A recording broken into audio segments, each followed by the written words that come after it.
Bonjour, bonjour et bienvenue au Cannes Football Club. Sydney, votre animateur tout sourire, très content de vous retrouver pour un nouvel épisode en direct du Burgundy Lion, l'endroit central pour le football anglais à Montréal. Aujourd'hui, j'ai le plaisir de recevoir Cédric Odel. Bonjour. Cédric de l'agence numérique sportive Unikeo, qui justement va venir nous parler d'une étude réalisée sur la MLS et le digital. J'aimerais un peu que tu nous fasses les grandes lignes justement de cette étude que tu as menée sur les comptes Twitter, Facebook et autres que la MLS gère, ainsi que ses clubs.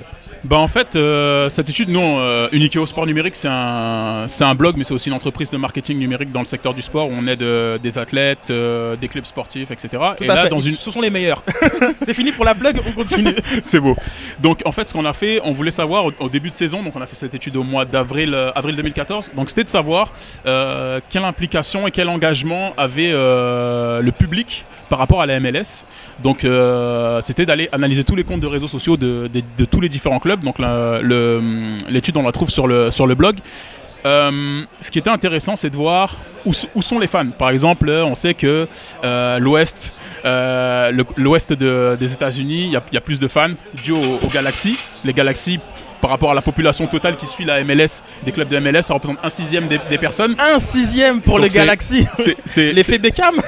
Il y a l'effet Beckham qui a contribué beaucoup, et il y a une communauté latino qui est très intense. Et d'ailleurs, on voit qu'il y a les clubs qui sont situés en Californie, près de la Californie, ont beaucoup de comptes en espagnol aussi. Donc ils vont rejoindre notre communauté. Donc, évidemment, Chivas USA, comme le regretté Chivas, mais on parle aussi, sûrement aussi comme de San Jose Earthquakes, qui doivent aussi avoir un compte en espagnol. Donc une autre communauté aussi qui est très très présente, toujours dans l'Ouest, c'est un peu plus haut par contre, avec Seattle, les Sounders.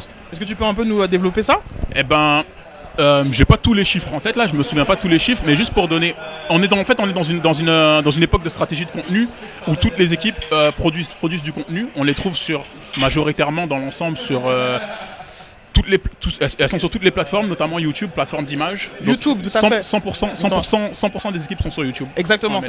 Et comme ce qui est intéressant, c'est que la MLS a un deuxième compte avec le compte officiel MLS, tout à fait, mais Kick TV, qui est quasiment la plateforme incontournable pour le football sur YouTube, avec plus d'1 million d'abonnés. Ce qu'on voit aussi, c'est que la MLS est présente sur Google+, et assez massivement d'ailleurs. C'est quelque chose qui m'a surpris. Très massivement, c'est la 3e plateforme la plus utilisée par les clubs. Il y a Twitter, qui est la première, Facebook, pardon, au nombre, si on se réfère au nombre de fans, mais en termes d'engagement, Twitter est devant.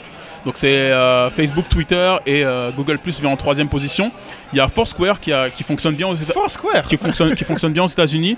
Et les plateformes d'image comme Instagram et Pinterest sont moins utilisées, mais je pense que ça a amené à progresser par rapport au contenu qui se produit. Et justement, tu disais un truc intéressant, c'est qu'il faut noter que, par exemple, par rapport à si on prend la première ligue, là on est un peu dans un pub là où on regarde beaucoup de première ligue. C'est un peu les talons, toujours la première ligue. C'est en niveau de matière de plateforme numérique, c'est les premiers.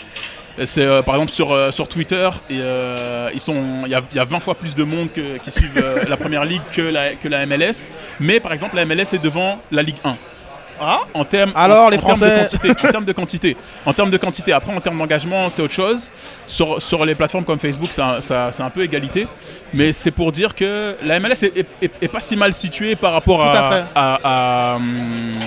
à la nouveauté. C'est quand même assez récent. Mais par rapport à son marché, et même comme en comparaison avec les ligues, la MLS en fait cette dualité où on la compare souvent avec la NHL, la NBA, la NFL, mais aussi avec les ligues européennes de soccer. Mais le digital est au cœur de la stratégie de développement et de communication pour rejoindre les fans, pour les amener à venir au stade, pour les amener à consommer. Donc est-ce que tu pourrais nous donner quelques petites nouveautés ou petites genre comme conseils, quoi que ce soit, comme que tu as pu détecter dans ces derniers mois? Donc vraiment, on veut la tendance fraîche du côté de... On est dans une ère, comme je disais, de marketing de contenu. Donc c'est de produire du contenu. Si vous regardez le site de la MLS, pour un site officiel, donc il publie toutes les informations officielles, mais il publie aussi les rumeurs. Donc c'est quoi le but? C'est d'attirer un nouveau public avec les rumeurs, etc. Pour attirer davantage de public et après les ramener vers du contenu plus officiel et s'intéresser à la MLS en général. Si on regarde aussi le contenu qu'ils produisent, par exemple la Ligue 1 en France protège son contenu sur YouTube. Donc c'est protégé, on ne peut pas le regarder dans certains pays. Des fois vous verrez, si vous essayez de regarder les actions de Ligue 1 sur YouTube, vous ne pouvez pas, ils vous disent non accessible au Canada. La MLS a ouvert ça. Son but, sa démarche est de l'ouvrir vraiment et mondial. De rejoindre le plus grand monde possible. Exactement, et si on regarde les vidéos les plus vues vues, les 10 vidéos les plus vues en MLS, il y en a 7 qui concernent Beckham, 2 qui concernent Thierry Henry. Thierry Henry. Donc ce marketing de contenu passe aussi par les joueurs. Et la 10e, je suis certain que ce soit London Donovan, tiens, genre comme on a vu avec une belle campagne publicitaire justement menée par la MLS sur la légende de Donovan qui prend sa retraite. On avait vu le hashtag Legend avec le L et le D en capital. Ce sont ces diverses initiatives un petit peu qui distinguent la MLS selon moi de d'autres ligues. Il y a une envie de communiquer via les hashtags, via les outils genre, comme qui sont à leur disposition. Est-ce que tu vois que tu sens par rapport à l'arrivée par exemple de New York CFC, de Orlando, que la MLS va accentuer genre, comme sa présence digitale et genre, comme il va vraiment capitaliser le plus possible dessus? Il faut voir un truc, c'est la MLS, elle fait beaucoup d'efforts, elle a les applications, elle fait beaucoup de choses en matière de contenu. Maintenant, il faut que les clubs suivent, mais au-delà des clubs, il faut que les joueurs suivent, les joueurs embarquent. Parce que dans une équipe, c'est quoi? Une équipe, c'est des individualités qui forment une équipe. Et donc, un joueur, c'est un ambassadeur d'une équipe. Donc, c'est aussi aux joueurs c'est aussi au club de sensibiliser les joueurs pour aller faire.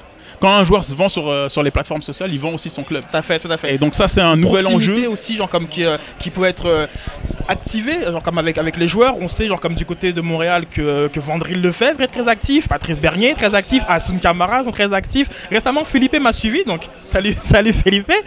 On a besoin de ces joueurs qui deviennent en fait les meilleurs ambassadeurs de la ligue. C'est les meilleurs ambassadeurs.